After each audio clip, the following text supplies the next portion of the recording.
Já imaginou pintar mais de 2.000 quadros e só ser reconhecido como um artista depois de sua morte? Ou ser acusado de ter tirado a própria vida quando na verdade você foi vítima de um homicídio? Eu sou Rayane Rocha e no Universo Revelado de hoje iremos desvendar a misteriosa vida de Van Gogh, o famoso pintor que foi acusado de cometer suicídio quando na verdade tudo indica que ele foi assassinado. Mas antes de falar sobre a morte dele, vamos fazer um breve resumo de sua vida para que vocês possam entender toda essa teoria da conspiração que gira em torno dessa história. Então, sem mais delongas, vamos pro vídeo! Nascido em uma família de classe média alta, Vincent William Van Gogh, mais conhecido como Van Gogh, nasceu em 30 de março de 1853 em Zundert, uma cidade localizada na Holanda. Tendo 4 irmãos, ele era o filho mais velho do casal Theodorus e Cornélia Van Gogh.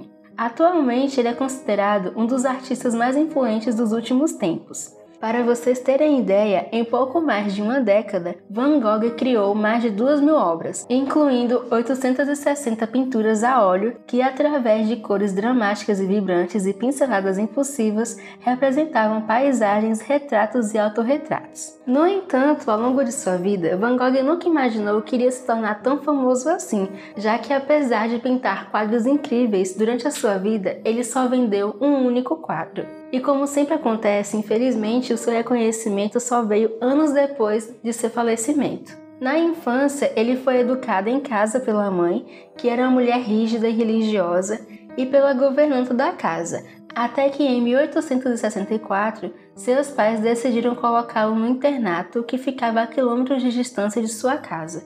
Lá, ele se sentiu tão abandonado que até os administradores do internato acharam que era melhor ele voltar para casa pouco tempo depois. Mas em vez de trazer o pequeno Van Gogh para casa, os pais dele decidiram mandá-lo para uma escola secundária ainda mais longe, onde mais uma vez ele foi extremamente infeliz. Por causa disso, sobre a sua infância, o próprio Van Gogh dizia que ela havia sido fria e totalmente sem vida. E talvez, devido a tantos traumas, ao longo de sua vida, todas as pessoas que conviveram com ele diziam que ele era uma pessoa séria, quieta e bastante pensativa.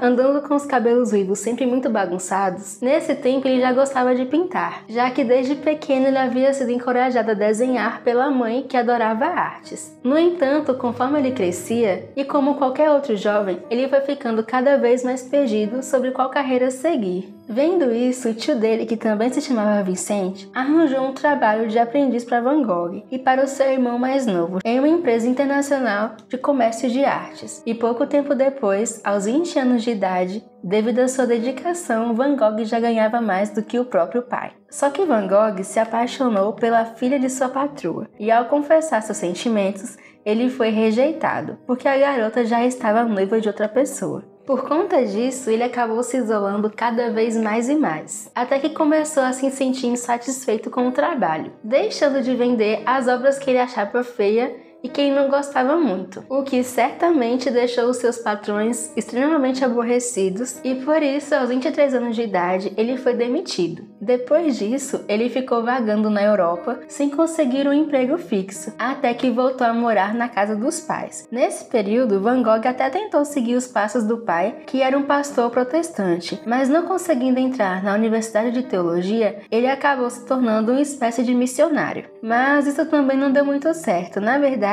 ele até chegou a pregar para os trabalhadores de uma mina de carvão na Bélgica, que eram as pessoas mais pobres da época. Mas por ser tão devoto, ele decidiu vender tudo o que tinha para sentir na pele o que aquelas pessoas passavam e assim poder viver um evangelho puro. Só que naquela época, a atitude de vender tudo não era muito comum, e isso acabou incomodando alguns pastores, que logo deram um jeito para conseguir caçar a licença que Van Gogh tinha para poder fazer suas missões e pregar para as pessoas, fazendo com que ele fosse obrigado a voltar a morar na casa dos pais, já que ele mesmo tinha vendido tudo o que tinha. E como era de se esperar, tudo isso causou uma grande frustração nos seus pais. O pai dele ficou tão chateado que recomendou que ele fosse enviado para um manicômio, como um louco, e é justamente nesse período que ele começa sua carreira como pintor. Nesse período, o irmão dele, que era 4 anos mais novo e muito apegado a ele, ainda estava trabalhando como comerciante de artes na mesma empresa que Van Gogh havia sido demitido. E os dois viviam trocando cartas e mais cartas. E sabendo de toda a situação do irmão, incentivou que Van Gogh pintasse mais quadros e o enviasse todos os meses para que ele pudesse vender em Paris. E foi em 1884, quando Van Gogh já passava dos 30 anos, que ele começou a pintar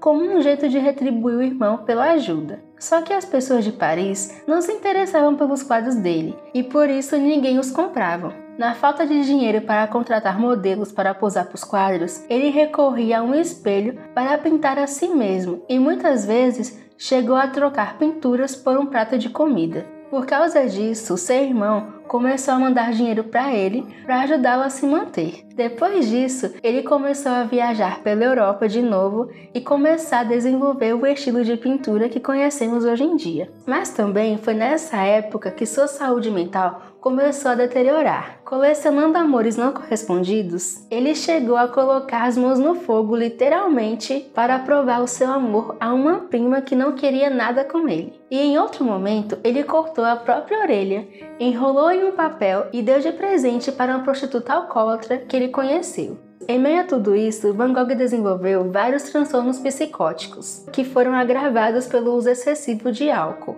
Após vários surtos de delírio, ele mesmo resolveu se internar no hospital psiquiátrico, que foi onde ele fez algumas de suas pinturas mais famosas. Ele pintou As Íris do Jardim do Hospital, e Noite Estrelada foi inspirada na vista que ele via de uma das janelas do hospital. Enquanto ele estava internado, uma vez ele bebeu solvente e tentou comer tinta. No relatório médico, o médico disse que ele estava tentando se intoxicar, e isso foi visto como uma tentativa de tirar a própria vida. Mas nas cartas enviadas ao seu irmão, ele disse que não se lembrava de quase nada. Quando Van Gogh saiu do hospital, ele se mudou para uma cidade próxima a Paris, chamada Auvers-sur-Oise. Nessa época, ele ficou bastante preocupado, porque o seu irmão havia se casado, tido um filho e decidido sair do emprego para abrir seu próprio negócio.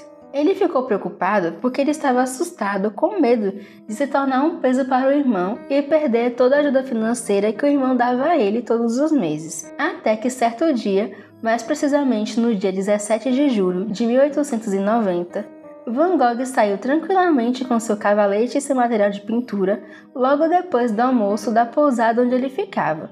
E à noite ele voltou sem suas coisas, com a jaqueta inteira abotoada, mesmo que fosse uma noite bem quente de verão, segurando a barriga com força, e foi direto para o seu quarto mancando muito. O dono da pousada viu isso e achou estranho, e foi ver se estava tudo bem. Quando ele entrou no quarto, Van Gogh disse que tinha se machucado, e abriu a jaqueta, mostrando o ferimento de bala, logo abaixo da costela. O dono da pousada logo avisou o irmão dele, e no dia seguinte, Theo encontrou Van Gogh deitado, fumando. Assustado, ele perguntou ao irmão o que realmente tinha acontecido, e Van Gogh disse apenas que queria morrer assim.